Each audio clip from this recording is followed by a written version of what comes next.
Hello and welcome to week 5 of Education 508. This week, our focus is on compassion fatigue, self-care for educators, and parents, family, and community involvement. And our little picture here is a caption of, "It's okay if you can't save the world on your own." And that is very important for all of us to remember that this work is not something that you can do individually. It is definitely something that you need to make small steps towards and or work with a team, because it's very difficult to change the world on your own.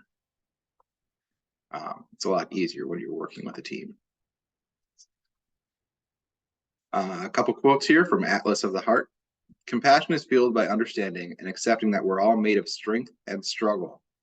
No one is immune to pain or suffering. Compassion is not a practice of better than or I can fix you. It's a practice based in the beauty and pain of shared humanity. And boundaries are the distance at which I can love you and me simultaneously." I have posted these slides already. There's going to be 2 videos for you to view. I'm not going to play them during my remarks here. There's this one on empathy, and then there is the next one on compassion fatigue. So please go into the slides and view those. The first one is like 2 minutes long, and this one is not working. So don't worry about that one. 1 second while I pause the video and see if I can fix it. Well, interestingly, that video will just not play here. However, if you cut and paste the link, it is still live on YouTube and still works. So I apologize for that, but please just follow the link. Can't get this video to play. Don't know why. Technology is just not my friend lately. I am sorry about that. All right, this week, your learning and discussion board activities are the discussion board prompts. There is the regular 3, this one and 2 more. There's 2 videos that are linked in the slide. The first one is about 2 minutes long. The second one is about 6 minutes long. And just 1 chapter to read. And then start working on assignment 3. We will discuss that more later, but we got our final chapter from this book, chapter 11. There may be more chapters in the book, but that's the final one we're going to read. And then you have your 3 discussions.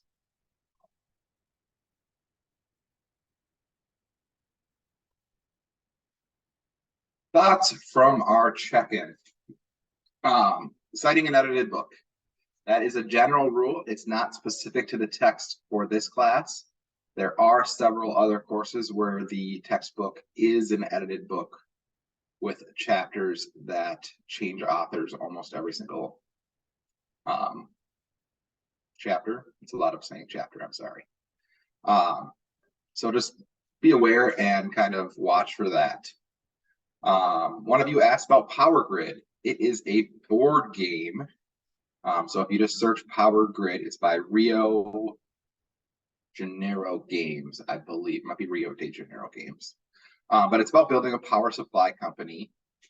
And it's actually a really decent model of supply and demand and some other economic principles that, if I remember correctly, would be taught in macro econ. And you can also just play it and not ever realize that it is showing those things. So if you're into economics or board games, I recommend it. It's a fun game to play. And like I said, it is a very good model of supply and demand. A couple of you noted that you appreciated when professors were able to put all of their remarks up at once. That timeline changed this semester. We have the program director changed. They have some new requirements for the professors, a little peek behind the screen. We all kind of use the same basic slide deck, and our course skeletons in Blackboard are posted for us, and then we go in and edit them. The request was that these videos are somewhere between 12 and 20 minutes, and that we make sure that we include feedback from the previous week in them. I, in previous semesters, have recorded all of my videos prior to the semester and posted them right away so people could work ahead as much as possible. But with that change, I am trying to edit the slide deck on Thursdays and Fridays, make some final changes on Saturdays, and record most of the time on Sundays. So it's a quick turnaround for me and for you guys. Next, we had a question about if you're able to send your papers ahead of submission for feedback. Some professors will say yes, others will say no. What I will say is yes, you can send it to me, but I can't promise I will have the time to do a comprehensive review. At the very least, I will try to look through it and let you know, yeah, it seems like you're going in the right direction, or I would really, you need to do a 180 or focus on this instead. So I can give you some general feedback, but this is my first time doing 2 courses at once. And of course, they are 2 different courses, not the same course twice. So I am finding that my time is severely limited for doing extras on top of these videos, keeping up with the grading, my regular job, and my family. Lastly, somebody said that they were curious about how did I land a job teaching, being a principal in prison, and what qualifications, trainings did I have to be ready for the job? And I will say that I fell over backwards into teaching adults. When I came out of college, I was applying everywhere, high schools for social studies jobs. And I kept getting the line that they were going to go with a teacher with experience in the classroom. I applied to work at the Minnesota Sex Offender Program as a teacher, not really realizing what the program was. And then 6 months after I applied, I got called for an interview, got the job. After 2 years there, I transferred. It's the same union, different divisions of government over to the prisons because they are at the time, I thought that that would just be a better fit because it was less of a drive, and that was what was important to me at the time. After moving, I realized it's also a better educational environment. Now, qualifications and trainings, I had nothing for teaching adults. I had to learn on the go. 2 weeks after I started my job at the sex offender program, the only other teacher transferred, leaving me to be the only teacher 2 weeks on the job at my first teaching gig. So I had to learn everything as I go. That being said, now that I've been around in that field for a long time, there are a lot of trainings available for adult basic education, and I try to attend as many of it as I can. Being a principal, my doctorate is in educational leadership and focused on kind of change management and I would say some consulting work. So between that and the amount of time that I've been a teacher in prison is what I think qualified me to move into the principal position. Your first discussion board is on the importance of self-care. So Jen Alexander references the components of her self-care routine in this chapter. Physical self-care, psychological self-care, emotional self-care, spiritual self-care, personal self-care, and professional self-care. Dr. Bruce Perry, in The Cost of Caring, which is right down here, identifies physical, psychological, emotional, and workplace strategies for self-care. So reflect on your own self-care routine. Which components referenced by Alexander, Perry, or of your own currently exist as vital for your self-care? Which components could use more attention? How do you know if your self-care routine is meeting your needs? You can utilize scholarly sources to support your responses. In-text citations and references are required. And please provide feedback to 2 colleagues. I will say that post having 2 young children and 4 foot surgeries, the physical component of my self-care is very much lacking, and I can feel that and kind of pent up energy.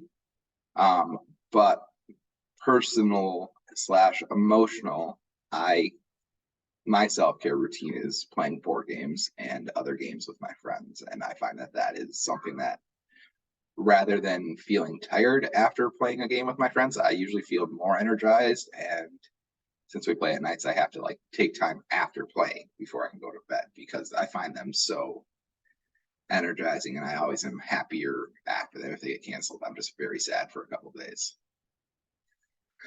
Prompt number 2, another link here. This is the Professional Youth Worker Podcast powered by YIPA. That's a nonprofit association of youth serving organizations. Each episode highlights a youth worker from around the globe. The organization spotlights the personal story of individuals who work with youth and the passion within. Access this podcast site, scroll through, all of the episodes and select one topic that most inspires you. Post your response as follows. Include the title of the podcast, for example, Ann Parrish, Leading with Radical Love.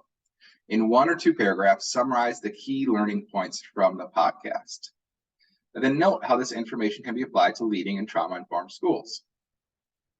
Feedback of support with at least 2 colleagues, just feedback with dialogue with 2 colleagues. That's a weird sentence.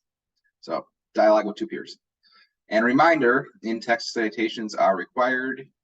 So cite your podcast that you use. If you use outside resources, do that. When you're giving feedback, you could either go back and listen to the original that the person commented on, or tie it to some of our course readings or previous course readings.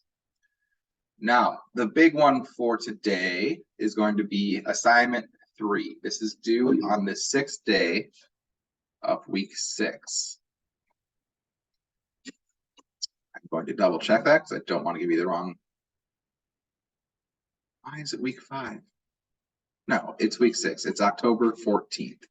Ignore that. There was some issues with it being posted in different ways in several places. It is due October 14th, so you have 2 weeks to do this one.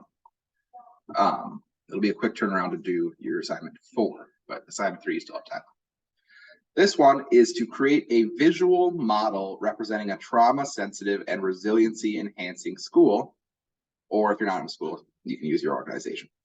The model visually demonstrates a plan of action to help students feel safe, connected, self-regulate behavior, and achieve academic success. To complete the assignment, do the following. You're going to design a visual model. The way I want you to think of this is like a flyer or poster that's going to be put up all around the school or all around the organization. It's going to be on the website, and that's going to be the thing that you point to be like, students, remember, we're trying to do this, or to describe it to incoming parents that this is how we try to help our students feel safe, connected, and all the other things. So think of it like that. It's going to have a title to identify if it's preschool, elementary, middle school, or high school, or the organization you serve. It is a visual representation of both trauma-sensitive and resiliency-enhancing components. It identifies a plan of action to help all students feel safe, connect to school's culture, self-regulate behavior, and achieve academic success. Like I said, really picture it as that poster that's getting put up in your classrooms and in the hallways to just remind students of this is what we're trying to do. You are going to create an original design. Don't copy it from a design that's already created. You can use, if you need to, word art or images from other things, just make sure you cite them. But the design in total of itself should be your own, and try to make it be aesthetically engaging. You want it to be something that catches the eye. And then you're going to create an APA label to identify the visual model. Basically, you're going to create a citation for yourself.